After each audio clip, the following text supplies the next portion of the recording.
ಆಕಾಶವಾಣಿ ಮೈಸೂರು. ಗುಚ್ಛ 3 ಕಿರುಪ್ರಹಸನಗಳ ಸಂಕಲನ. ರಚನೆ ಹಾಗೂ ನಿರ್ದೇಶನ ಜಿ. ಶಾಂತಕುಮಾರ್. ಕಿರುಪ್ರಹಸನ ಗಂಡಭೇರುಂಡ. ಜೇಮ್ಸ್ ಥರ್ಬರ್ನ ಯೂನಿಕಾರ್ನ್ ಇನ್ ದ ಗಾರ್ಡನ್ ಕಥೆಯ ನಾಟಕ ರೂಪ. ಕೇಳಿ ಪ್ರಹಸನ ಗಂಡಭೇರುಂಡ.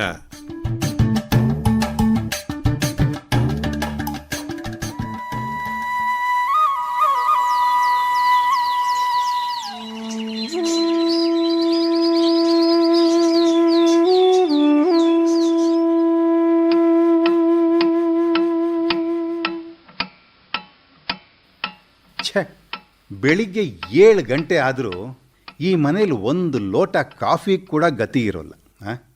ಗಂಡ ಅನ್ನೋ ಪ್ರಾಣಿ ಎಷ್ಟು ಕಷ್ಟಪಟ್ಟು ಸಂಸಾರ ನಡೆಸ್ತಾನೆ ಅನ್ನೋದು ತಿಳಿಯೋದೇ ಇಲ್ಲ.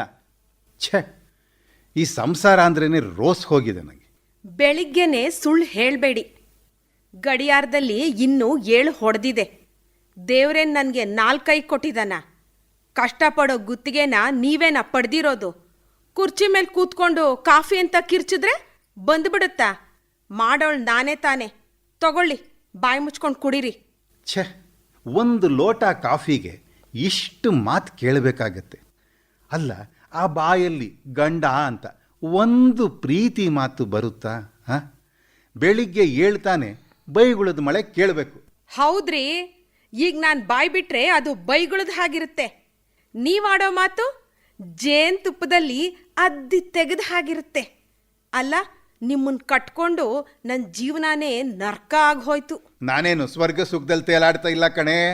ನೀನು ಕೊರಳಿಗೆ ತಾಳಿ ಕಟ್ಟಿದ ಗಳಿಗೆಲೆ ನಾನು ನನ್ನ ಸುಖ ಸಂತೋಷಕ್ಕೆಲ್ಲ ಎಳ್ನೀರು ಬಿಟ್ಬಿಟ್ಟೆ. ಇದೇನು ಕಾಫಿನೋ ಕಲಗಚ್ಚೋ? ಈಗ ನಾನು ಅಮೃತಾನೇ ತಂದು ನಿಮ್ಮ ಮುಂದಿಟ್ರು ಅದು ಕಲ್ಗಚ್ಚೆ. ಒಲ್ಲದ ಗಂಡನ್ಗೆ ಮೊಸರಲ್ಲೂ ಕಲ್ಲು ಅಂತ ಗಾದೆನೇ ಇಲ್ವಾ? ಮೊಸರಲ್ಲಿ ಕಲ್ಲು ಅಂತ ನಾನೆಲ್ಲೇ ಹೇಳಿದೆ? ಕಾಫಿಗೆ ಸಕ್ಕರೆ ಹಾಕಿಲ್ಲ ಅಂತಂದೆ. ಅದಕ್ಕೆ ಯಾಕೆ 1000 ಮಾತಾಡ್ತೀಯ? ಹೌದ್ರಿ, ಮನೇಲಿ ಹೆಂಡತಿ ಅನ್ನೋಳು ಒಬ್ಳು ಸಾಯ್ತಾ ಬಿದ್ದಿರ್ತಾಳೆ ಅನ್ನೋ ಪರಿವೇನೆ ಇಲ್ಲದೆ ಹೋಟ್ಲಲ್ಲಿ ತಿಂದು ಬರ್ತೀರಿ. ಆ ರುಚಿ ನಿಮ್ಮ ನಾಲ್ಗೆಗೆ ಇಳ್ದಿದೆ. ಇನ್ನು ನಾನೇನು ಮಾಡಿ ಹಾಕಿದ್ರು ನಿಮ್ಗೆ ಹೇಗೆ ರುಚಿಸುತ್ತೆ? ಒಂದು ಕಾಫಿಗೆ ಇಷ್ಟು ರಾಮಾಯಣ ಮಾಡ್ತೀರಿ. ಇನ್ನು ಊಟ ತಿಂಡಿ ಗತಿ ಏನೋ. ಏನು ಪಾಪ ಮಾಡಿದ್ದೆ ಅಂತ ಇವ್ರ ಕೈ ಹಿಡಿದ್ನೋ ಏನೋ. ಸುಖವಾಗಿ ಹಕ್ಕಿ ಹಾಗೆ ಹಾರಾಡ್ತಾ ಇದ್ದೋಳು ಇವ್ರ ಕೈಗೆ ಸಿಕ್ಕಿ ಹಣ್ಣಾಗಿ ಹೋಗಿದ್ದೀನಿ. ದೇವ್ರೆ, ಈ ನರಕದಿಂದ ಪಾರಾಗೋಕೆ ಒಂದು ದಾರಿ ತೋರ್ಸಪ್ಪ. ಈ ಹಂಗಿನ ಮನೆಗಿಂತ ಕಷ್ಟಪಟ್ಟು ದುಡ್ದಾದರೂ ಹೊಟ್ಟೆ ತುಂಬ್ಕೋಬೋದು.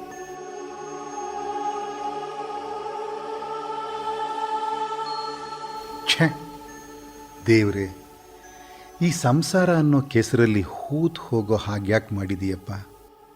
ನೆನೆದರೆ ನನಗೆ ಆಶ್ಚರ್ಯ ಆಗುತ್ತೆ. ನನ್ನ ಕಂಡ್ರೆ ಎಷ್ಟು ಪ್ರೀತಿ ಮಾಡೋಳು ಮದುವೆ ಆದ ಹೊಸತ್ರಲ್ಲಿ. ನಾನು ಆಡೋ ಮಾತಿಗೆ ಬಾಯಿ ತೆರೆದು ಕೂತಿರೋಳು. ರೀ, ನೀವು ಎಷ್ಟು ಸೊಗಸಾಗಿ ಮಾತಾಡ್ತೀರಿ ಅನ್ನೋಳು. ಇವತ್ತು ನನ್ನ ಮಾತೇ ವಿಷ ಇವಳಿಗೆ. ನಾನಾದರೂ ಇವಳಿಗಾಗಿ ಏನೆಲ್ಲ ಬಿಟ್ಟೆ. ರೀ, ಸಿಗರೇಟ್ ಸೇದಬೇಡಿ, ನಾಳೆಯಿಂದ ಬಿಟ್ಬಿಡಿ ಅಂದ್ಲು. ಬಿಟ್ಟೆ. ನೀವು ಡ್ರಿಂಕ್ಸ್ ತಗೊಂಡ್ರೆ ನನ್ನ ನಾಣೆ ಅಂದ್ಲು. ಬಿಟ್ಟೆ. ರೀ, ರಾತ್ರಿ 9 ಗಂಟೆವರೆಗೆ ನಾನೊಬ್ಬಳೇ ಇರೋಕ್ಕಾಗೋಲ್ಲ, ಸ್ನೇಹಿತರು ಕ್ಲಬ್ಬು ಅಂತ ಕೂರಬೇಡ್ರಿ ಪ್ಲೀಸ್ ಅಂದ್ಲು. 6 ಗಂಟೆಗೆ ಮನೆಗೆ ಬಂದೆ. ಬಟ್ಟೆ ಒಗೆಯೋದು ಕಷ್ಟ ಅಂತಂದ್ಲು. ವಾಷಿಂಗ್ ಮಿಷಿನ್ ತಂದೆ, ಬಣ್ಣದ TV ತಂದು ಕೊಟ್ಟೆ, ಫ್ರಿಜ್ ತಂದೆ. ಸಾಲ ತಲೆ ಮೇಲೆ ಹೊತ್ತುಕೊಂಡೆ, ಮನಸ್ಸಿನ ನೆಮ್ಮದಿಯನ್ನು ಕಳ್ಕೊಂಡೆ. ಇಷ್ಟೆಲ್ಲ ಮಾಡ್ದ ಅಂತ ಒಂದು ಪ್ರೀತಿ ಮಾತು, ಮುಹು, ಅದು ಬೇಕು ಇದು ಬೇಕು, ಅದಿಲ್ಲ ಇದಿಲ್ಲ, ನೀನು ಸರಿ ಇಲ್ಲ, ಇಲ್ಲ ಅನ್ನೋ ಮಾತೇ ಹೊರತು ಅವಳ ಬಾಯಿಂದ ಬೇರೆ ಮಾತೇ ಬರೋಲ್ಲ. ಛೆ ಪ್ರೀತಿ ಅನ್ನೋದೇ ಇರದ ಬಾಳಲ್ಲಿ ಏನು ಸುಖ? ಏನಾದರೂ ಮಾಡಿ ಈ ನರಕದಿಂದ ಮೊದಲು ಪಾರಾಗಬೇಕು. ನನ್ನ ಕೂದಲು ನೆರೆತು ಮುಪ್ಪಾಗಿ ಸಾಯೋ ಮೊದಲು ಈ ಜಂಜಡದಿಂದ ಪಾರಾಗಿ ಬದುಕಿನ ಸುಖ ಸವಿಬೇಕು. ಸ್ವಚ್ಛಂದ ಹಕ್ಕಿಯ ಹಾಗೆ ಹಾರಾಡಬೇಕು. ಹೌದು, ಹಕ್ಕಿ ಹಕ್ಕಿ ಅದೋ ಮನೆ ಕಿಟಕಿ ಆಚೆ ಕಾಣ್ತಾ ಇದೆಯಲ್ಲ, ಹಾಂ ಅದೇ ಹಕ್ಕಿ, ನನ್ನ ಬಿಡುಗಡೆಯ ಭಾಗ್ಯ ದೇವತೆ ಆಗಿರೋ ಹಕ್ಕಿ. ನಿನ್ನಿಂದಲೇ ನನಗೆ ಮುಕ್ತಿ ಓ ಹಕ್ಕಿ.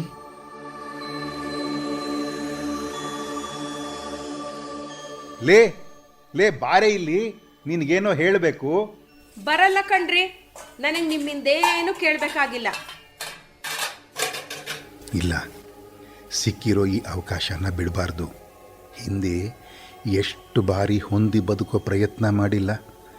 ಹೆತ್ತವರು ಹಿತೈಷಿಗಳು ಎಲ್ಲರ ಮಾತು ನೀರಿನಲ್ಲಿ ಹೋಮ ಮಾಡಿದ ಹಾಗಾಯಿತು. ಈ ಬಾರಿ ಗಟ್ಟಿ ಮನಸ್ಸು ಮಾಡಿ ಈ ನರಕದ ಕೊಂಡಿ ಕಳಚಿಕೊಳ್ಳೇಬೇಕು. ಇಲ್ಲ, ಕೋಪದ ಮಾತಿಗೆ ಇವಳು ಬಗ್ಗೋಳಲ್ಲ. ಪ್ರೀತಿನೇ ಪ್ರಯೋಗ ಮಾಡಿ ನೋಡ್ತೀನಿ. ಲೇ ಬಾರೆ ಇಲ್ಲಿ, ನಿನಗೇನು ಅದ್ಭುತ ಅಂತ ತೋರಿಸ್ಬೇಕು ಕಣೆ. ಅದೇನು ಅಂತ ಅಲ್ಲಿಂದಲೇ ಹೇಳಿ, ನಾನು ಇಲ್ಲಿಂದಲೇ ಕೇಳಿಸ್ಕೊತೀನಿ. ಕೇಳೋ ವಿಚಾರ ಅಲ್ಲ ಕಣೆ, ಅದು ನೋಡೋ ವಿಚಾರ. ಬಾರೆ ಇಲ್ಲಿ. ಬರಲ್ಲ ಕಣ್ರಿ, ಬಂದ್ಮೇಲೆ ಇನ್ನೊಂದು ಪುರಾಣನೇ ಸೃಷ್ಟಿ ಮಾಡಿಬಿಡ್ತೀರಿ. ಇಲ್ಲ ಕಣೆ, ನಾನು ಪುರಾಣನೇನು ಸೃಷ್ಟಿ ಮಾಡ್ತಾ ಇಲ್ಲ ಕಣೆ. ಪುರಾಣನೇ ಹಕ್ಕಿಯಾಗಿ ಹಾರಿ ಬಂದು ನಮ್ಮ ತೋಟದಲ್ಲಿ ಕೂತಿದೆ ಕಣೆ. ಸರಿ, ಪುರಾಣ ಹೋಗಿ ಬುರುಡೆ ಪುರಾಣ ಆಯ್ತೀಗ. ಇಲ್ಲ ಕಣೆ, ನಾನು ಸತ್ಯವನ್ನೇ ಹೇಳ್ತಾ ಇದ್ದೀನಿ. ಒಂದು ಗಳಿಗೆ ಹೊರಗೆ ಬಂದು ನೋಡು. ಪುರಾಣದ ಗಂಡ ಬೇರುಂಡಾನೆ ಆಕಾಶದಿಂದ ಇಳಿದು ಬಂದು ನಮ್ಮ ಮನೆ ತೋಟದಲ್ಲಿ ಕಾಳು ಹೆಕ್ಕಿ ಹೆಕ್ಕಿ ತಿಂತಾ ಇದೆ. ಒಂದು ಗಳಿಗೆ ಬಂದು ನೋಡೆ. ಸುಳ್ಳು ಹೇಳಕ್ಕೂ ಒಂದು ಮಿತಿ ಬೇಡವೇನ್ರಿ. ಸುಮ್ಮನೆ ನನ್ನ ತಲೆ ತಿನ್ಬೇಡಿ. ನನ್ನ ಪಾಡಿಗೆ ನನ್ಗೆ ಅಡುಗೆ ಮಾಡೋಕೆ ಬಿಟ್ಬಿಡಿ. ಇಲ್ಲ ಅಂದರೆ ಅದಕ್ಕೂ 4 ಮಾತು ಕೇಳಬೇಕಾಗುತ್ತೆ. ಇಲ್ಲಮ್ಮ, ನಿನ್ನ ಆಣೆಗೂ ಸುಳ್ಳು ಹೇಳ್ತಾ ಇಲ್ಲ ಕಣೆ. ಆಹಾ, ಅದ್ಭುತ! ಗಂಡ ಬೇರುಂಡ ಕಣೆ, ತನ್ನ 2 ತಲೆಯಿಂದ ಆಚೀಚೆ ಕಾಳು ಹೆಕ್ಕಿ ಹೆಕ್ಕಿ ತಿಂತಾ ಇದೆ. ಇಂಥ ಅದ್ಭುತ ದೃಶ್ಯ ನೋಡೋ ಭಾಗ್ಯ ಬೇಡ ಅಂತೀಯಲ್ಲೇ? ಬೆಳಿಗ್ಗೆನೆ ಬಿಸಿಲಲ್ಲಿ ಕೂತು ನಿಮ್ಮ ತಲೆ ಕೆಟ್ಟಿದೆ. ನಾನು ಕಾಣಲಿಲ್ಲ, ನನ್ನಪ್ಪ ಅಜ್ಜ ಮುತ್ತಜ್ಜ ಕಾಣದೇ ಇರೋ ಗಂಡು ಬೇರುಂಡ ಇವ್ರಿಗೆ ಕಾಣ್ತಾ ಇದೆಯಂತೆ. ಪುರಾಣದಿಂದ ಇಳಿದು ಬಂದಿದ್ಯಂತೆ. ತಲೆ ಕೆಟ್ಟಿದೆ ಅನ್ನೋಕ್ಕೆ ಬೇರೆ ಉದಾಹರಣೆ ಬೇಕಾ? ನೀನು ಏನು ಬೇಕಾದರೂ ಹೇಳೆ. ಇಂಥ ಅಪರೂಪದ ಸಂಗತಿನ ಕಂಡು ನನ್ನ ಜೀವನ ಧನ್ಯ ಆಗಿದೆ. ನಿನಗೆ ನೋಡೋ ಪುಣ್ಯ ಇಲ್ಲ ಬಿಡು, ಹಾಳಾಗಿ ಹೋಗು. 4 ಜನ ನನ್ನ ಸ್ನೇಹಿತರಿಗಾದರೂ ಹೇಳಿ ಸಂತೋಷ ಹಂಚಿಕೊಂಡು ಬರ್ತೀನಿ. ನಿನ್ನ ಜೊತೆ ದುಃಖ ಬಿಟ್ಟರೆ ಬೇರೇನಿದೆ ಹೇಳೋ? ಬರ್ತೀನಿ. ಮಾತಾಡೋದು ಈ ಗಂಡಸ್ರಿಗೆ ಎಷ್ಟು ಸುಲಭ. ನನ್ನ ಜೊತೆ ದುಃಖ ಬಿಟ್ಟರೆ ಬೇರೆ ಏನೂ ಇಲ್ವಂತೆ. ನನ್ನ ಪಾಲ್ಗಾದ್ರೂ ಏನಿದೆ? ಬೆಳಿಗ್ಗೆಯಿಂದ ಸಂಜೆವರೆಗೂ ಇವ್ರ ಚಾಕ್ರಿ, ಜೊತೆಗೆ ಹಂಗಿನ ಮಾತು ಬೇರೆ. ತಾನು ದುಡಿತೀನಿ, ನಿನ್ನ ಸಾಕ್ತೀನಿ ಅನ್ನೋ ಅಹಂ. ಯಾಕೆ? ನಾನು ದುಡಿತಾ ಇರಲಿಲ್ವೇ? ಸುಖವಾಗಿ ಬದುಕ್ತಾ ಇರಲಿಲ್ವೇ? ಚಿನ್ನ, ನೀನು ಬೆಳಿಗ್ಗೆಯಿಂದ ಸಂಜೆವರೆಗೂ ದುಡಿದು ಬಂದು ಮನೇಲಿ ಕೆಲಸ ಮಾಡೋದು ನೋಡಿದರೆ ಹೊಟ್ಟೆ ಉರಿಯುತ್ತೆ ಕಣೆ. ನಾನು ಮನೆಗೆ ಬಂದಾಗ ನೀನು ಹಸಿರು ಸೀರೆ ಉಟ್ಟು ಮಲ್ಲಿಗೆ ಹೂ ಮುಡಿದು ನಗ್ನಗ್ತಾ ಬಾಗಿಲು ತೆರೆದ್ರೆ ಸ್ವರ್ಗ 3 ಗೇಣು ಕಣೆ. ನಾನು ದುಡಿಯೋದು ಇಬ್ರಿಗೂ ಸಾಕಲ್ವಾ? ಬಿಟ್ಬಿಡೆ ಕೆಲಸ ಅಂದರು. ಬಿಟ್ಟೆ. ಈಗ ಚಿಲ್ಲರೆ ಕಾಸ್ಗೂ ಕೈ ಚಾಚಬೇಕು. ಜೊತೆಗೆ ಸುಳ್ಳಿನ ಪರಮಾವಧಿ ಬೇರೆ. ಕೊದ್ದು ಸಿಗರೇಟ್ ಸೇದೋದು, ಕುಡಿದು ಬರೋದು, ಮನೆಗೆ ಬರೋಕ್ಕೊಂದು ಹೊತ್ತೆ ಗೊತ್ತೆ. ಹೋಗಲಿ, ಬದುಕಲ್ಲಿ ಪ್ರೀತಿ ಇಲ್ಲದೆ ಹೋದರೂ ಮಾತಲ್ಲಾದರೂ ಬೇಡವೇ? ಸಾಕಪ್ಪ ಸಾಕು. ಒಮ್ಮೆ ಈ ಬಂಧನದಿಂದ ಬಿಡುಗಡೆ ಆದರೆ ಹೇಗೋ ಬದುಕೋತೀನಿ. ಆದರೆ ಹೇಗೆ? ಇಲ್ಲ, ಗಟ್ಟಿ ಮನಸ್ಸು ಮಾಡಬೇಕು. ಇವತ್ತು ಏನಾದರೂ ಒಂದು ತೀರ್ಮಾನ ಆಗಲೇಬೇಕು. ಆದರೆ ಹೇಗೆ? ಅರೆ, ಈಗೇನೋ ಹೇಳಿ ಹೋದ್ರಲ್ಲ, ಹಕ್ಕಿ 2 ತಲೆ ಗಂಡು ಬೇರುಂಡ ಕಂಡೆ ಅಂತ. ಎಲ್ಲಾದರೂ ಉಂಟೆ? ಪುರಾಣದ ಗಂಡು ಬೇರುಂಡ ನಮ್ಮ ತೋಟಕ್ಕೆ ಇಳಿದು ಬರೋದಕ್ಕೆ ಸಾಧ್ಯನಾ? ಹೌದು, ಗಂಡು ಬೇರುಂಡ ಬಂದಿದೆಯೋ ಇಲ್ವೋ, ನನ್ನ ಮುಕ್ತಿಯ ಗಳಿಗೆ ಅಂತೂ ಬಂತು ಅಂತ ಕಾಣುತ್ತೆ. ತಲೆ ಸರಿ ಇರೋರು ಆಡೋ ಮಾತಾ ಇದು? ಇದನ್ನೇ ಬಳಸ್ಕೊಂಡು ನಾನು ಯಾಕೆ ಇವರಿಂದ ಬಿಡುಗಡೆ ಪಡಿಬಾರ್ದು? ಹೌದು, ಇದೊಂದೇ ಮಾರ್ಗ. ಪ್ರಯೋಗ ಮಾಡೇ ಬಿಡ್ತೀನಿ.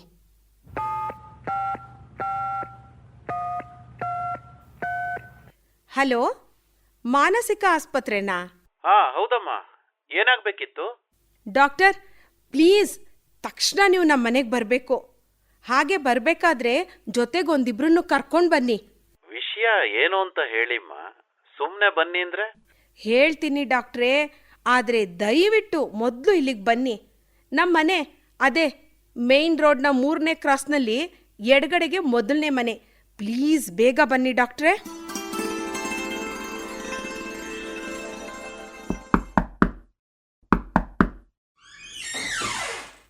ನಾನು ಮಾನಸಿಕ ಆಸ್ಪತ್ರೆಯಿಂದ ಬಂದಿದ್ದೇನೆ, ಡಾಕ್ಟ್ರು. ಈಗ ಫೋನ್ ಮಾಡಿದವ್ರು ನೀವೇ ತಾನೇ? ಹೌದು ಡಾಕ್ಟ್ರೇ, ಬನ್ನಿ ಒಳಗೆ.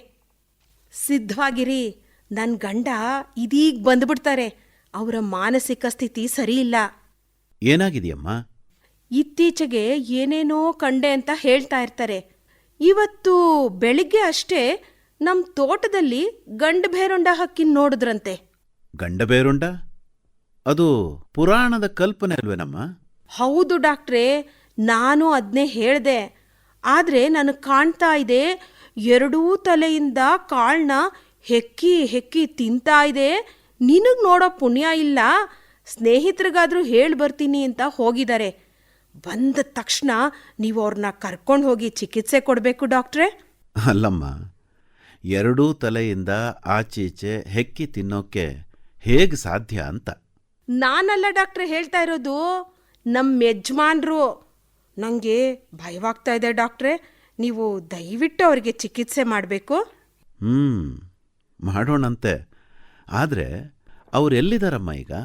ಅಗೋ ಅಲ್ಲಿ ಬರ್ತಾ ಇದ್ದಾರೆ. ಪ್ಲೀಸ್ ಹೆಲ್ಪ್ ಮೀ ಡಾಕ್ಟ್ರೇ. ಹಲೋ, ಯಾರು ನೀವು? ಇಲ್ಲೇನು ಮಾಡ್ತಾ ಇದ್ದೀರಾ? ನಾನು ಮಾನಸಿಕ ಚಿಕಿತ್ಸಾ ಕೇಂದ್ರದ ಡಾಕ್ಟ್ರು. ನಿಮ್ಮ ಹೆಂಡತಿ ನಮ್ಮನ್ನು ತಕ್ಷಣ ಬನ್ನಿ ಅಂತ ಕರೆದ್ರು, ಅದಕ್ಕಾಗಿ ಬಂದಿದ್ದೀವಿ. ನೀವೇನೋ ಗಂಡಬೇರುಂಡ ಪಕ್ಷಿನ ನೋಡಿದ್ರಂತೆ? Gandabherunda? What a joke doctor. ನಾನು ಗಂಡಬೇರುಂಡ ನೋಡಿದ್ದು. ಯಾರು ಹೇಳಿದ್ರು ಡಾಕ್ಟ್ರೆ ನಿಮಗೆ? ಏನು ಹೇಳ್ತಿದ್ದೀರಿ? ನಿಮ್ಮ ಹೆಂಡತಿನೇ ನನ್ನನ್ನು ಫೋನ್ ಮಾಡಿ ಕರೆಸಿದ್ದು. ನಾನು ಗಂಡಬೇರುಂಡ ಕಂಡ್ನ? ಅದು ಪುರಾಣದ ಗಂಡಬೇರುಂಡನ? ನನ್ನನ್ನು ಕ್ಷಮಿಸಿ ಡಾಕ್ಟ್ರೆ, ನನ್ನ ಹೆಂಡತಿ ಕಾಯಿಲೆ ಇಷ್ಟು ದೂರ ಹೋಗುತ್ತೆ ಅಂತ ಅನಿಸಿರಲಿಲ್ಲ ಡಾಕ್ಟ್ರೆ. ನೀವು ಬಂದಿದ್ದು ಬಹಳ ಒಳ್ಳೆಯದೇ ಆಯಿತು. ದಯವಿಟ್ಟು ಸಹಾಯ ಮಾಡಿ ಡಾಕ್ಟ್ರೆ. ರೀ, ಏನ್ ನೀವು ಹೇಳ್ತಾ ಇರೋದು? ಗಂಡು ಬೇರುಂಡ ಕಂಡೆ ಅಂತ ಖುಷಿಯಾಗಿ ಹೇಳಿದ್ರಿ, ಈಗ ನೋಡಿದ್ರೆ ನನ್ನ ಮೇಲೆ ಹಾಕ್ತಾ ಇದ್ದೀರಾ. ಗಂಡಸ್ರು ಬುದ್ಧಿ ಎಲ್ಲಿ ಬಿಡ್ತೀರಿ ನಿಮ್ಮನ್ನ? ಹೀಗೆ ಹೀಗೆ ಹೀಗೆ ಡಾಕ್ಟರ್, ಹೀಗೆ ಹೀಗೆ ಆಡೋದು ಇವಳು. ಮುಂದೇನು ಮಾಡೋಣ ಡಾಕ್ಟ್ರೆ? ಹೀಗೆ ಬನ್ನಿ ಅಮ್ಮ, ಇದೇನು ದೊಡ್ಡ ವಿಚಾರ ಅಲ್ಲ. 4 ದಿನ ನಮ್ಮಲ್ಲಿದ್ದು ಚಿಕಿತ್ಸೆ ಪಡೆದ್ರೆ ಸರಿಯಾಗ್ಬಿಡುತ್ತೆ. ಚಿಕಿತ್ಸೆ? ಯಾರಿಗೆ ಚಿಕಿತ್ಸೆ? ತಲೆ ಕೆಟ್ಟಿರೋದು ನಂಗಲ್ಲ ಡಾಕ್ಟ್ರೇ, ಇವ್ರನ್ನ ಕರ್ಕೊಂಡು ಹೋಗಿ, ನನ್ನನ್ನಲ್ಲ. ಆಯ್ತಮ್ಮ, ಅವ್ರಿಗೂ ಚಿಕಿತ್ಸೆ ಕೊಡೋಣಂತೆ. ಬನ್ನಿ ಪ್ಲೀಸ್, ಹೀಗೆ ಬನ್ನಿ. ಮಿಸ್ಟರ್, ನಿಮ್ಮ ಹೆಂಡತಿನ ಆಂಬುಲೆನ್ಸಲ್ಲಿ ಕೂರಿಸ್ಲಿಕ್ಕೆ ಸಹಾಯ ಮಾಡ್ತೀರಾ? ಎಸ್ ಡಾಕ್ಟರ್, ನನ್ನ ಹೆಂಡತಿ ಬೇಗ ಗುಣ ಆಗ್ತಾಳೆ ತಾನೇ ಡಾಕ್ಟರ್? ಆಕೆಗೆ ಬೇಗ ವಾಸಿಯಾಗಲಿ ಅಂತ ದೇವರಲ್ಲಿ ಪ್ರಾರ್ಥನೆ ಮಾಡ್ತೀನಿ. ದಯವಿಟ್ಟು ಡಾಕ್ಟ್ರೆ, ಪ್ಲೀಸ್ ಹೆಲ್ಪ್ ಮಾಡಬೇಕು. Please help me.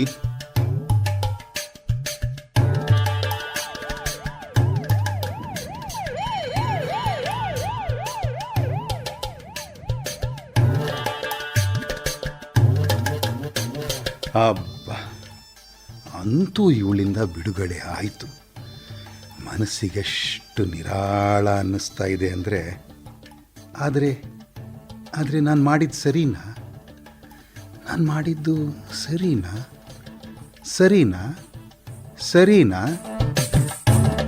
ಯಾರ್ರೀ ಅವಳು ಸರಿನಾ? ನಿದ್ದೆಲ್ಲಿ ಯಾಕ್ರಿ ಅವಳ ಹೆಸರು ಕನ್ವರ್ಸ್ತಾ ಇದ್ದೀರಾ? ಹೇಳಿ, ಕಾಫಿ ಕುಡೀರಿ. ಓ ಅಯ್ಯೋ, ಇದು ಕನಸಾ?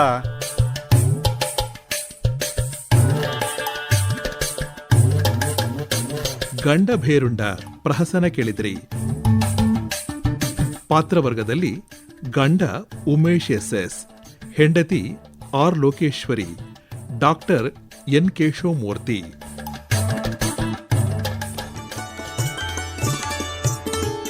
ಈಗ ಕೇಳಿ ಕಿರುಪ್ರಹಸನ ಅಜ್ಜನ ಕೋಲಿದು.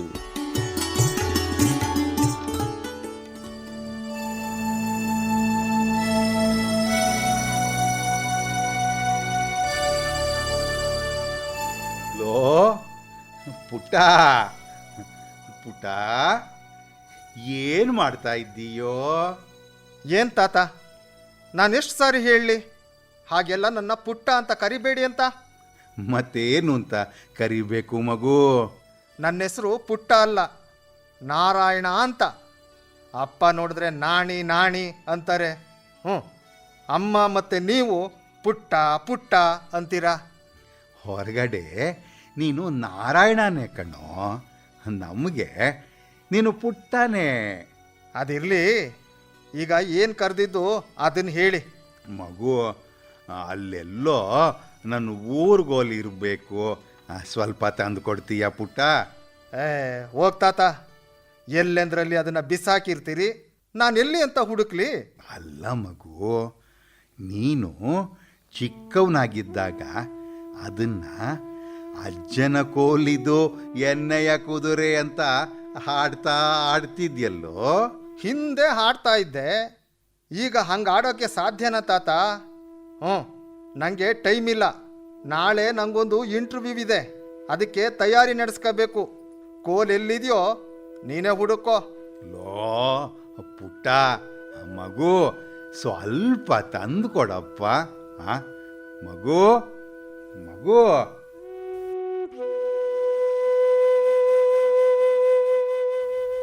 ಎಲ್ಲಿ ಮಗು? ಅವನು ಪಾಡ್ಗವನು ಹೋದ. ಈ ಮನೇಲಿ ನಾನಂದರೆ ಎಲ್ರಿಗೂ ತಾತ್ಸಾರ. ಕಾಲ ಮುಗಿದ ಮೇಲೆ ಭೂಮಿ ಮೇಲೆ ಭಾರವಾಗಿರಬಾರ್ದಪ್ಪ. ಅಯ್ಯೋ, ಈ ಮಂಡಿ ಒಂದು ಆಗಾಗ ಹಿಡ್ಕೊಳ್ಳುತ್ತೆ. ಸಾಕಾಯಿತು ಈ ಜೀವನ. ಸ್ವಲ್ಪ ಕೂತ್ರೆ ಹೇಳೋಕ್ಕಾಗಲ್ಲ, ಎದ್ರೆ ಕೂರಕ್ಕಾಗಲ್ಲ. ಸ್ವಲ್ಪ ಎಲ್ಲಿಂತ ಹುಡುಕ್ಲಿ ಈ ಕೋಲನ್ನು? ಗೋಡೆ ಬೇರೆ ನೈಸಾಗಿದೆ, ಹಿಡ್ಕೊಂಡು ಓಡಾಡೋಕ್ಕೂ ಆಗೋಲ್ಲ, ಜಾರುತ್ತೆ. ಅಪ್ಪ ಅಪ್ಪ, ನಿಧಾನ. ಏನಪ್ಪ ನೀನು ಒಂದು ಕಡೆ ಕೂತ್ಕೊಂಡಿರು ಅಂದರೆ ಕೇಳೋದೇ ಇಲ್ಲ. ಒಂದು ಮಾತಾಡ್ತಿರ್ತೀಯ, ಇಲ್ಲ ಓಡಾಡ್ತಿರ್ತೀಯ. ಕೈಯಲ್ಲಿ ಆಗದೆ ಇದ್ಮೇಲೆ ಒಂದು ಕಡೆ ಕೂರ್ಬೇಕಪ್ಪ. ನಾನು ಆಗಲೇ ಹೇಳ್ದೆ ಕಣ್ರಿ, ನಿಮ್ಗೇನು ಬೇಕೋ ಅದನ್ನ ನಾನು ಕೇಳಿ ಅಂತ. ಆಗ್ಲಿಂದ ಪುಟ್ಟನ್ ಗೋಗರಿತಾ ಇದ್ರು. ಅಲ್ಲ ಮಾವಯ್ಯ, ನಾನು ಕೇಳೋಕ್ಕೆ ಸಂಕೋಚ ಯಾಕೆ ನಿಮಗೆ? ಅಪ್ಪ ಮೊದಲಿಂದು ಹೀಗೇನೆ, ಯಾರಿಗೂ ತೊಂದರೆ ಕೊಡಬಾರ್ದು ಅನ್ನೋದು ಅವ್ರ ಪಾಲಿಸಿ. ಅಪ್ಪ ಇಲ್ಲಿ ನೋಡು, ನಿನ್ನ ಹಳೆ ಕಾಲ ಸೈಕಲು ಅರ್ಧ ರೂಮ್ ಇಡಿಸಿದೆ. ಅದನ್ನ ಯಾರಿಗಾದ್ರೂ ಕೊಡು ಅಂತಂದರೆ ನೀನು ಒಪ್ಪದೇ ಇಲ್ಲ. ಸುಮ್ಮನೆ ಮೂಲೆ ಹಿಡ್ದಿದೆ.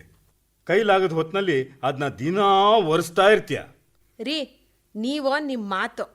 ಅವ್ರ ಸೈಕಲ್ನ ಅವ್ರು ಏನಾದರೂ ಮಾಡ್ಕೋತಾರೆ, ನೀವು ಯಾಕ್ರಿ ಎಲ್ಲದರಲ್ಲೂ ಮೂಗು ತೂರಿಸ್ತೀರಿ?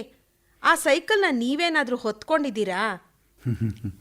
ಅಷ್ಟಕ್ಕೂ ನೀವು ಯಾಕೆ ಜಗಳ ಮಾಡ್ತಿದ್ದೀರಾ? ನೋಡಪ್ಪ, ನನ್ನ ಉಸಿರು ಇರೋವರೆಗೂ ಅದನ್ನು ನಾನು ಚೆನ್ನಾಗಿ ನೋಡ್ಕೋತೀನಿ. ಯಾಕೆಂದರೆ ನೀವೆಲ್ಲ ಬೆಳೆಯೋದಕ್ಕೆ ಸಹಾಯ ಮಾಡ್ತು ಅದು. ಮನುಷ್ಯನಿಗೆ ಉಪಕಾರ ಸ್ಮರಣೆ ಇರಬೇಕಪ್ಪ. ದಿನ 10 ಮೈಲಿ ಆ ಸೈಕಲನ್ನು ತುಳಿತಾ ಫ್ಯಾಕ್ಟ್ರಿಗೆ ಹೋಗ್ತಾ ಇದ್ದೆ. ಒಂದಿನಾನು ರಿಪೇರಿ ಅಂತ ನಿಂತಿದ್ದಿಲ್ಲ. ನನ್ನ ಜೊತೆ ಅದೂ ದುಡ್ದಿದೆ, ಜೀವ ಸವಿಸಿದೆ. ಅದನ್ನು ಹೆಂಗಪ್ಪ ಯಾರಿಗಾದರೂ ಕೊಡೋದು? ಆಯ್ತಪ್ಪ, ನಿನ್ನ ಇಷ್ಟದಂಗೆ ಆಗಲಿ. ಆದರೆ ಅದನ್ನ ದಿನಾ ಯಾಕಪ್ಪ ಒರೆಸ್ತೀಯ? ಹಂಗೆ ನೋಡಿದ್ರೆ ದಿನಾನು ಪೂಜೆ ಮಾಡಬೇಕು ಅಂತೀಯ. ಮಗ, ದಿನ ಪೂಜೆ ಮಾಡಿದ್ರೆ ಏನು ತಪ್ಪು ಅಂತೀನಿ. ನೀನು ದಿನ ಸ್ಕೂಟ್ರನ್ನು ಗಂಟೆಗಟ್ಟಲೆ ಒರೆಸ್ತೀಯಲ್ಲ, ಅದರಲ್ಲಿ ನಿಂಗೆ ಸುಖ ಸಿಗೋಲ್ವಾ? ರಥ ಕಣಪ್ಪ ಅದು, ರಥ. ಅದ್ರ ಮೇಲೆ ನಿಂಗೆ ಪ್ರೀತಿ ಇಲ್ಲದ ಮೇಲೆ ಇನ್ಯಾರ ಮೇಲೆ ಇರೋದಕ್ಕೆ ಸಾಧ್ಯ ಹೇಳು? ಇನ್ನು ಕೆಲಸಕ್ಕೆ ಬಾರದ ಸೈಕಲ್ಲು, ಇದನ್ನು ನಿನ್ನಮ್ಮನಷ್ಟೇ ನಾನು ಪ್ರೀತಿಸಿದೆ. ಸರಿ ಕಣಪ್ಪ, ಹಳೆ ಕಾಲದನ್ನು ಇನ್ನೂ ಇಟ್ಕೋ ಅಂತೀಯ. ಏನು ಮಾಡೋಕ್ಕಾಗತ್ತೆ, ಎಲ್ಲ ನನ್ನ ಕರ್ಮ. ಏನಾದರೂ ಮಾಡ್ಕೋ. ಲೇ, ಊಟಕ್ಕೆ ಏನು ಮಾಡಿದ್ದೀಯ ಇವತ್ತು? ಅಪ್ಪ ಅಪ್ಪ, ಏನಪ್ಪ ರಾಣಿ? ನಿನ್ನ ಸ್ಕೂಟ್ರು ನಾಳೆ ಸ್ವಲ್ಪ ಬೇಕಿತ್ತಪ್ಪ. ಯಾಕೆಂದರೆ ಇಂಟ್ರ್ಯೂಗೆ ಹೋಗೋದಕ್ಕೆ. ಅದಕ್ಕೇನಪ್ಪ, ತಕ್ಕೊಂಡೋಗು. ನಿಧಾನ ಮಗು, ಹುಷಾರಾಗಿ ಹೋಗ್ಬಾ. ಇಂಟರ್ವ್ಯೂ ಚೆನ್ನಾಗಿ ಮಾಡು. ಕೇಳಿದ ಪ್ರಶ್ನೆಗಳಿಗೆ ಸರಿಯಾಗಿ ಉತ್ತರ ಕೊಡು, ಆಯ್ತಾ? ಸ್ಕೂಟ್ರಿಗೆ ಥ್ಯಾಂಕ್ಸ್. ನಾಣಿ, ನಿಮ್ಮ ತಾತಂದು ಕೋಲಂತೆ ನೋಡೋ, ಅಲ್ಲೆಲ್ಲಾದರೂ ಇದ್ದರೆ ತಕ್ಕೊಡು. ಹೋಗಪ್ಪ, ಅದೆಲ್ಲಿ ಅಂತ ಹುಡುಕ್ಲಿ. ನೀನೇ ಸ್ವಲ್ಪ ಹುಡುಕೊಡು. ಮಗು, ಪುಟ್ಟ, ಒಳಗಿನ ಕೋಣೆ ಮೂಲೆಯಲ್ಲಿ ಇರಬೇಕು, ತಂದುಕೊಡು ಮಗ. ಹೋಗ್ ತಾತ, ನಾನು ಆಗಲೇ ಹೇಳಿದ್ನಲ್ಲ ಓದ್ಕೋಬೇಕು ಅಂತ. ತಗೊಳ್ಳಿ ಮಾವಯ್ಯ, ಕೋಲು ಮೂಲೆಯಲ್ಲಿರಲಿಲ್ಲ, ಅಲ್ಮೇರ ಮೇಲಿತ್ತು. ಓಹ್, ಹೌದಾ ತಾಯಿ? ಹಾಳು ಮರವು. ವಯಸ್ಸಿನ ಜೊತೆಗೆ ಅದು ಶುರು ಆಗಿದೆ. ಸಿಕ್ತಲ್ಲ, ಇನ್ನು ಸಂತೋಷನಪ್ಪ. ಲೇ ಇವಳೆ, ನಾನೆಲ್ಲ ಹೋಗಬೇಕು, ಬೇಗ ಊಟಕ್ಕೆ ಬಡಿಸ್ತೀಯಾ? ಆಯ್ತು, ಬನ್ನಿ.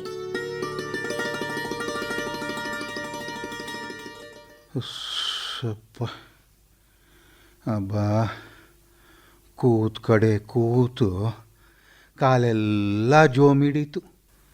ಹಾಂ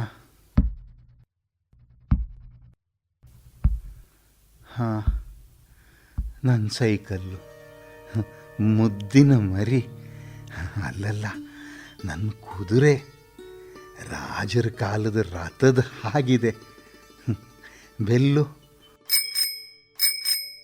ಬೆಲ್ಲೊತ್ತೋದ್ರಲ್ಲೂ ಅದೆಷ್ಟು ಖುಷಿಯಾಗೋದು. ಹ್ಯಾಂಡ್ಲು ಈಗಲೂ ಹಾಗೇ ಇದೆ. ಅರೆ, ಟೈರ್ಗೆ ಇವತ್ತು ಸ್ವಲ್ಪ ಗಾಳಿ ಕಡಿಮೆ ಇದ್ದ ಹಾಗಿದೆ.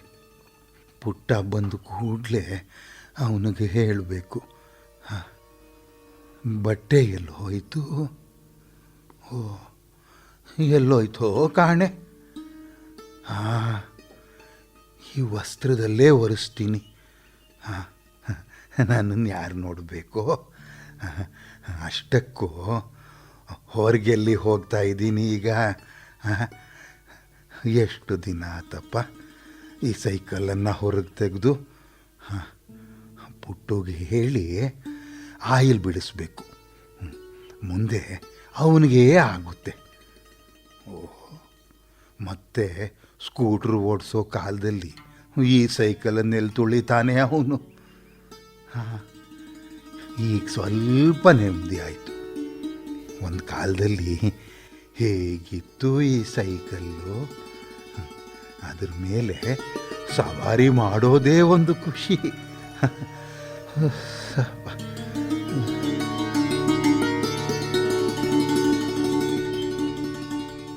ಅಪ್ಪ, ಸ್ಕೂಟರ್ ಕೀ ಎಲ್ಲಿಟ್ಟಿದೀಯಪ್ಪ? ಅಲ್ಲೇ ಮೊಳಗೆ ನೇತಾಕಿದ್ದೀನಿ ನೋಡು. ಸಿಕ್ತಾ? ಹಾಂ ಹಾಂ, ಸಿಕ್ತಪ್ಪ.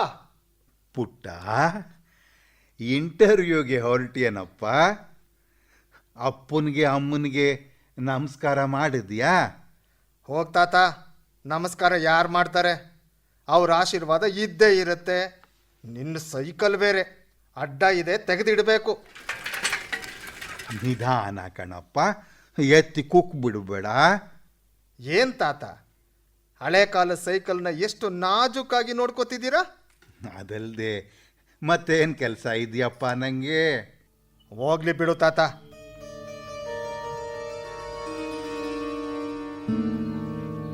ಅಪ್ಪ, ಏನು ಮಗು ನಾಣಿ? ಇದೇನಪ್ಪ, ಸ್ಕೂಟ್ರ್ ಪಂಚರ್ ಆಗಿದೆ. ಇದನ್ನ ನಂಬ್ಕೊಂಡು ಟೈಮ್ ಅಡ್ಜಸ್ಟ್ ಮಾಡ್ಕೊಂಡಿದ್ದೆ. ಟೈಮಿಗೆ ಸರಿಯಾಗಿ ಹೋಗದೆ ಇದ್ರೆ ಹೇಗೆ?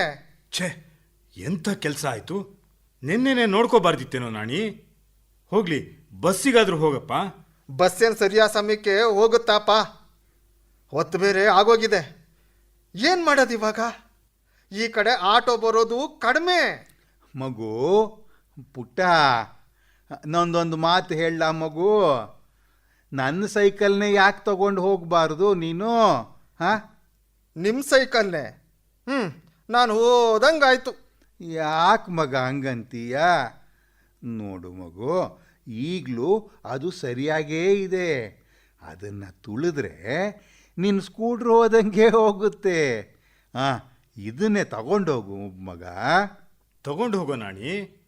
ಇಂಟರ್ವ್ಯೂ ಬಿಟ್ಟು ಇರೋಕ್ಕಾಗತ್ತೇನೋ? ಸರಿ ತಾತ, ಬೇರೆ ಮಾರ್ಗನೇ ಇಲ್ಲ ನೋಡು, ತಗೊಂಡು ಹೋಗ್ತೀನಿ.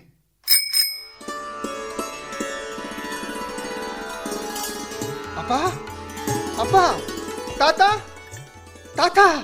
ಏನೋ ಪುಟ್ಟ, ಇಷ್ಟೊಂದು ಸಂತೋಷವಾಗಿದ್ದೀಯಾ? ಹೋಗಿದ್ದ ಕೆಲಸ ಏನಾಯ್ತು? ಹಾಂ, ಸ್ವಲ್ಪ ಸುಧಾರಿಸ್ಕೊ ಮಗ. ನಾಣಿ, ಏನಾಯ್ತಪ್ಪ? ಹೋಗಿದ್ ಕೆಲಸ ಹಣ್ಣೋ ಕಾಯೋ? ಹಣ್ಣು ಕಣಪ್ಪ, ಹಣ್ಣು. ಅಮ್ಮ, ಇವತ್ತು ಸ್ವೀಟ್ ಮಾಡಮ್ಮ, ಸ್ವೀಟು. ಯಾಕಪ್ಪ ಸ್ವೀಟು? ಇಷ್ಟು ಗೊತ್ತಾಗ್ಲಿಲ್ವೇನಮ್ಮ ನಿಂಗೆ? ನಂಗೆ ಕೆಲಸ ಸಿಕ್ತು ಕಣಮ್ಮ, ಕೆಲಸ ಎಲ್ಲ ತಾತಂದಯೇ. ತಾತ, ನಿನ್ ಸೈಕಲ್ಲಿಂದಲೇ ನನಗೆ ಕೆಲಸ ಸಿಕ್ಕಿದ್ದು. ಇನ್ಮೇಲೆ ಸೈಕಲ್ಲೇ ನನ್ನ ರಥ. ತಾತ, ಹಾಂ, ಇನ್ಮೇಲೆ ನಿಮ್ ಕೆಲಸ ನಂದು. ದಿನ ಸೈಕಲನ್ನ ನಾನೇ ಒರೆಸ್ತೀನಿ, ಸರಿಯಾಗಿ ಇಟ್ಕೋತೀನಿ. ಅದ್ರ ಗೊಡವೆ ಬೇಡ ನಿಮ್ಗೆ, ಆಯ್ತಾ? ಆಯಿತು ಮಗ, ಆಯಿತು. ಅಂತೂ ಕೊನೆ ಹೊತ್ನಲ್ಲಾದರೂ ನನ್ನ ಸೈಕಲ್ಲು ಉಪಕಾರಕ್ಕೆ ಬಂತಲ್ಲ ಮಗು. ಮಾವಯ್ಯ, ಓಲ್ಡ್ ಈಸ್ ಗೋಲ್ಡ್ ಅನ್ನೋದು ಅದಕ್ಕೆ ಅಲ್ವಾ? ಹೌದಮ್ಮ. ಅಜ್ಜನ ಕೋಲಿದು ಪ್ರಹಸನ ಕೇಳಿದಿರಿ. ಪಾತ್ರವರ್ಗದಲ್ಲಿ ತಾತ ಉಮೇಶ್ SS, ಅಪ್ಪ ಜಿ ಶಾಂತಕುಮಾರ್, ಅಮ್ಮ ಆರ್ ಲೋಕೇಶ್ವರಿ, ಮಗ ಡಾಕ್ಟರ್ ಮೈಸೂರು ಉಮೇಶ್.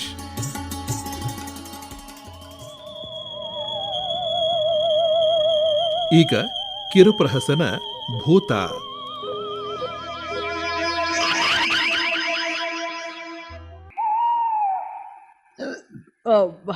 ಒಳ್ಳೆ ಊಟ ಆಯಿತು. ಊಟ ಮಾಡಿದ್ಮೇಲೆ ನಿದ್ದೆ ಎಳೆಯೋದು ಸಹಜ. ಆದರೆ ನಂಗೆ ಯಾಕೆ ಇವತ್ತು ರಾತ್ರಿ ಇಷ್ಟೊತ್ತಾದರೂ ನಿದ್ದೆನೇ ಬರ್ತಾ ಇಲ್ಲ ಅಂತ. ಅಲ್ಲ, ಬೆಳಿಗ್ಗೆ ಇಂಗ್ಲೀಷ್ ಮೇಷ್ಟ್ರು ಕ್ಲಾಸ್ ರೂಮಲ್ಲಿ ದೆವ್ವ ಭೂತಗಳ ಬಗ್ಗೆ ಪಾಠ ಮಾಡಿದ್ರಲ್ಲ, ಅವ್ರೇನೇ ಹೇಳಿ, ಅವರ ಆರ್ಗ್ಯುಮೆಂಟ್ ಮಾತ್ರ ತುಂಬಾ ಚೆನ್ನಾಗಿತ್ತು. ಹೌದಲ್ವೇ, ದೆವ್ವ ಭೂತಗಳು ನಮ್ಮ ಮನಸ್ಸಿನ ಭ್ರಮೆಗಳೇ. ಮತ್ತೆ ನನ್ನ ಅಜ್ಜಿ ಭೂತ ನೋಡಿದ್ದೆ ಅಂತ ಚಿಕ್ಕನ್ನಲ್ಲಿ ಹೇಳಿದ್ದು ಸುಳ್ಳ ಅಂತ. ಹಾಗೆ ಅಲ್ಲಾವುದ್ದೀನನ ಭೂತ ನಿಜವೇ? ಎಷ್ಟು ತಲೆ ಕೆಡಿಸ್ಕೊಂಡ್ರು ಬಗೆಹರಿಯೋದು ಸಮಸ್ಯೆ ಇದು. ಅಲ್ಲ, ಮನುಷ್ಯರು ಸತ್ತ ಮೇಲೆ ಏನಾಗ್ತಾರೆ? ಮನುಷ್ಯರು ಮಿಷನ್ಗಳೇ, ಕೆಟ್ಟೋದ್ರೆ ಗುಜರಿಗೆ ಹಾಕೋದಕ್ಕೆ. ಅವ್ರ ಆತ್ಮಕ್ಕೂ ಪುನರ್ಜನ್ಮ ಅನ್ನೋದು ಇರಬೇಕಲ್ವಾ? ಇರಬೇಕೇನು, ಇದ್ದೇ ಇದೆ. ಮೇಷ್ಟ್ರು ಹೇಳಿದ್ದು ಸುಳ್ಳೇ ಇರಬೇಕು. ನಿದ್ದೆ ಈಗ ಎಳೀತಿದೆ. ರಘ್ವದ್ದು ಮಲ್ಕೊಂಡ್ರೆ ಒಳ್ಳೆ ನಿದ್ದೆ ಬರಬಹುದು.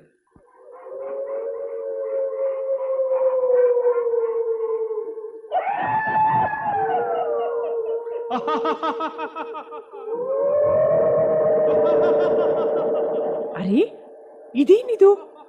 ಎಷ್ಟು ಜೋರ್ ಶಬ್ದ! ಬೆಟ್ಟದ ಮೇಲಿಂದ ಬಂಡೆಗಳು ಉರುಳುತ್ತರ. ಯಾರಲ್ಲಿ? ಯಾರಿದ್ದೀರಿ? ನೋಡಿ ನೋಡಿ, ನಾನು ಕಿರಿಚ್ಕೊಂಡ್ ಬಿಡ್ತೀನಿ. ಯಾರಿದ್ದೀರಿ? ಯಾರಿದ್ದೀರಲ್ಲಿ? ಎದುರು ಬನ್ನಿ.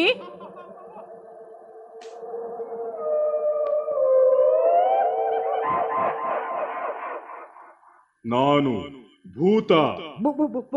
ಭೂತ? ಭೂತ ಅಂದ್ರೆ? ಅಯ್ಯೋ ಮರುಳೆ, ಭೂತವೆಂದರೆ ತಿಳಿಯದೆ ನಿನ್ನ ಮನಸ್ಸನ್ನ ಇಷ್ಟೊತ್ತು ಕೊರಿಯುತ್ತಿತ್ತಲ್ಲ, ಆ ಭೂತ ನಾನೇ. ಅಂದ್ರೆ ನನ್ನ ಮನಸ್ಸಿನಲ್ಲಿ ಅಂದ್ಕೊಂಡಿದ್ನಲ್ಲ, ಅದೆಲ್ಲ ನಿಂಗೆ ತಿಳಿತಾ? ನಿನ್ನ ಮನಸ್ಸಿನದೇ ಏನು? ನಾನು ಮನಸ್ಸು ಮಾಡಿದರೆ ಎಲ್ಲರ ಮನಸ್ಸನ್ನು ಹೊಕ್ಕು ಅರಿಯಬಲ್ಲೆ. ನಾನು ಸರ್ವಾಂತರ್ಯಾಮಿ, ಸರ್ವಕಾಲಿಕ.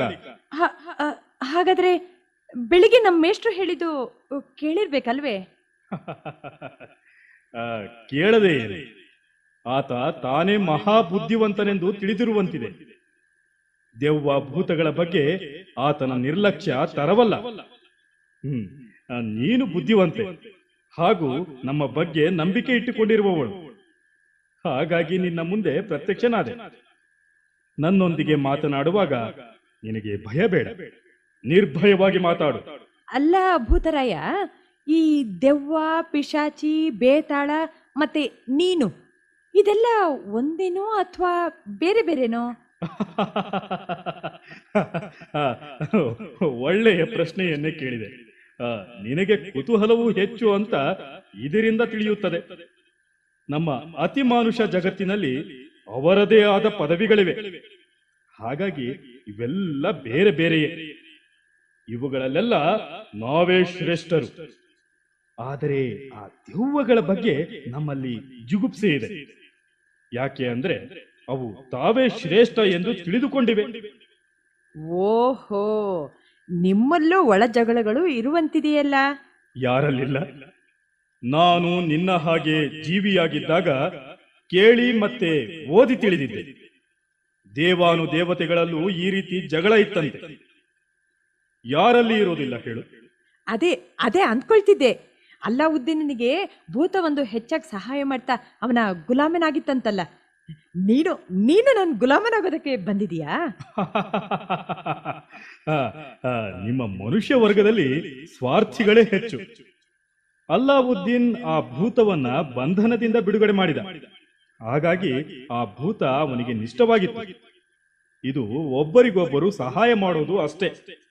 ನೋಡು, ಭೂತಗಳಲ್ಲಿ ನಿಮ್ಮ ಮನುಷ್ಯ ಲೋಕದ ಯಾವುದೇ ಆಸ್ತಿ ಅಂತಸ್ತುಗಳು ಇರುವುದಿಲ್ಲ.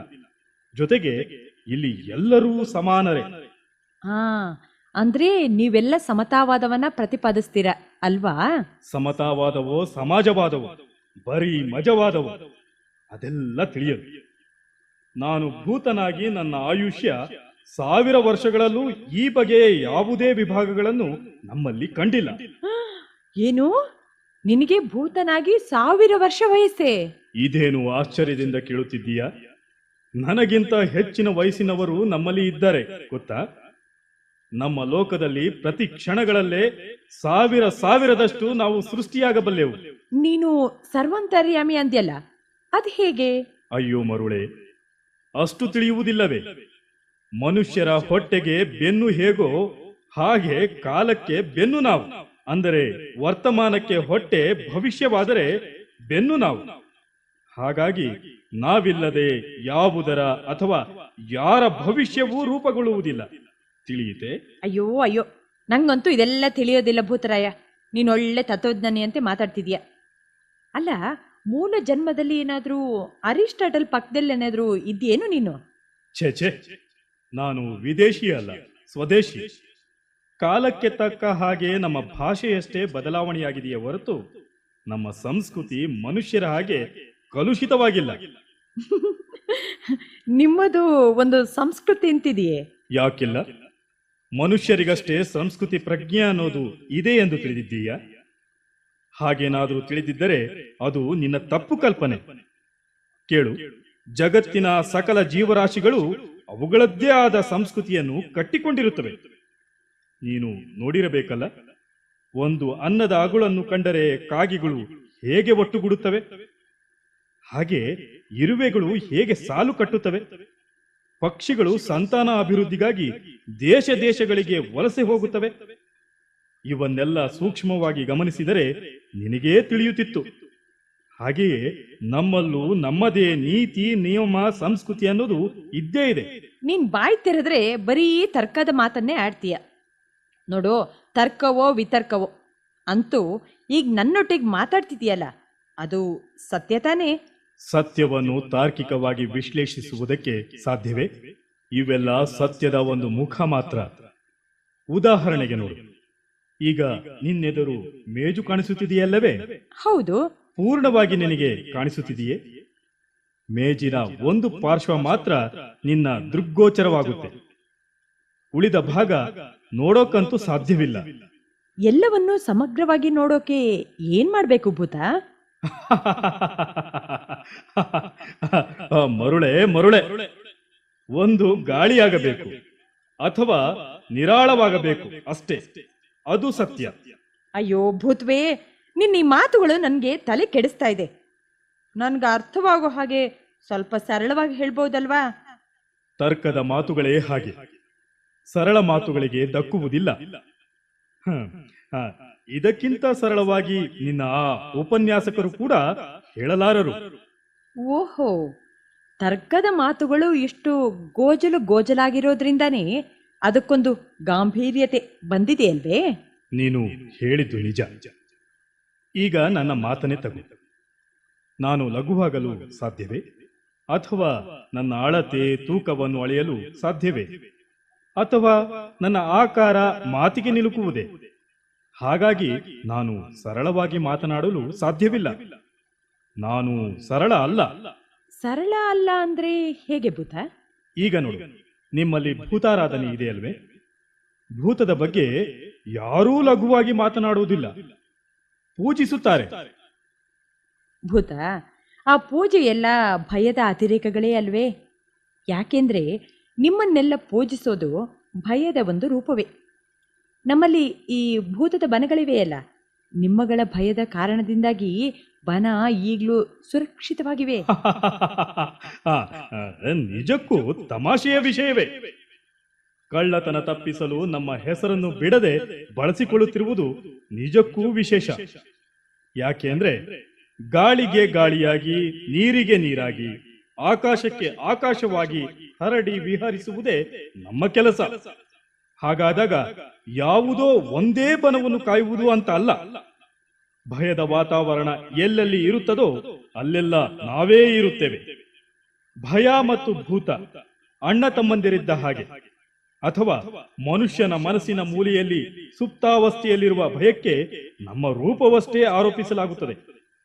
ಹಾಗಾಗಿ ನಿಮ್ಮ ಒಳ ಹೊರಗನ್ನು ಅರಿಯಲು ನನಗೆ ಸಾಧ್ಯವಾಗುತ್ತೆ. ಅಬ್ಬಾ, ನಿಜಕ್ಕೂ ನೀವು ಭಯಂಕರವೇ ಸರಿ. ಭೂತ, ಒಂದು ಕಡೆಯ ಪ್ರಶ್ನೆ. ಅಲ್ಲ, ನಿಮ್ಮ ವರ್ತನೆಗಳ ಹಾಗೆ ಮನುಷ್ಯರ ವರ್ತನೆಗಳು ಇರ್ತವೆಯೋ ಅಥವಾ ಮನುಷ್ಯರ ವರ್ತನೆಗಳ ಹಾಗೆ ನೀವಿರ್ತಿರೋ?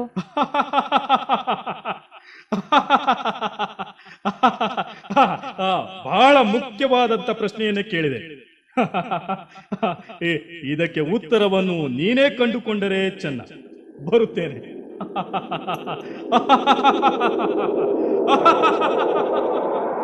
ಭೂತ, ಏ ಭೂತ, ಹೋಗ್ಬೇಡ ಇರು. ನನ್ನ ಪ್ರಶ್ನೆಗೆ ಉತ್ತರಿಸ್ ಹೋಗು. ಭೂತ, ಏ ಭೂತ, ನನ್ನ ಪ್ರಶ್ನೆಗೆ ಉತ್ತರಿಸ್ತಿದ್ರೆ ತುಂಬಾ ಕಾಡ್ತಾ ಇರುತ್ತೆ. ದಯವಿಟ್ಟು ದಯವಿಟ್ಟು ಉತ್ತರಿಸು ಭೂತ. ಹೋಗ್ಬೇಡ ಭೂತ. ಭೂತ, ಭೂತ. ಅಯ್ಯೋ ಅಮ್ಮ, ಇದೇನು ಮಂಚದ ಕೆಳಗೆ ಬಿದ್ದುಬಿಟ್ಟಿದ್ದೇನಲ್ಲ? ಹೇಗೆ ಬಂದೆ ಇಲ್ಲಿಗೆ? ಭೂತ, ಭೂತ ಎಲ್ಲಿ? ಛೇ, ಇದೇನು ಕನಸೋ ನನ್ಸೋ ಒಂದು ತಿಳಿತಾ ಇಲ್ಲ. ಇದು ಕನಸೇ ಇರಬೇಕು.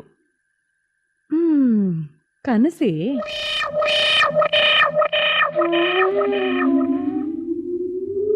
ಭೂತ ಕಿರುಪ್ರಹಸನ ಕೇಳಿದಿರಿ. ಪಾತ್ರವರ್ಗದಲ್ಲಿ ಭೂತ ಜಿ ಶಾಂತಕುಮಾರ್, ವಿದ್ಯಾರ್ಥಿ ಶಾರದಾ ನಂಜಪ್ಪ.